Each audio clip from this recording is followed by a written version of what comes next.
ఏంది ఒక్కరి డోర్ కొట్టుడు కొడతారు ఏమెత్తిపోతాండి? ఓ ఏమైంది అత్త గింతగానో ఆశపడతాను. ఏమైంది? మంచిగున్నావా? మంచిగున్నావా? మంచిగా ఉన్నా, నాకేం కాలే కానీ మీ మామతోటి ముచ్చట పెడతానా మళ్ళీ బయటికి రాస్తాను.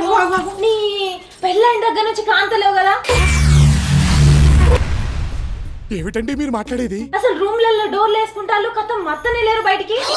ఏం చేయమంటవే? మీ మామకు నాకు ఎన్నో ముచ్చట్లున్నాయి, మాట్లాడుకుంటాను. నువ్వు మమ్మల్ని డిస్టర్బ్ చేయకు. అంటే కోడలా లేకుండా పోతానా? ఓ అత్త నువ్వేమన్నా యూత్ అనుకుంటానవా? ఆల్రెడీ నీకు పెళ్ళైంది గుర్తున్నదా? అగో యూత్ అయితేనే ఎంజాయ్ చేస్తారా? మేము ఎంజాయ్ చేయొద్దా? దీనికి బాగా కుళ్ళు అవుతారట్నది, అందుకే ఇట్లా మాట్లాడతాను. అయినా నాకు విషయం అర్థం కాదు. పిల్లలకు పెళ్ళైతే ఎవరైనా పిల్లలకు పెద్ద రూమ్ ఇస్తారు, తల్లిదండ్రులు చిన్న రూమ్ తీసుకుంటారు. నువ్వేందత్తమ్మా మొత్తం రివర్స్ ఉన్నావు?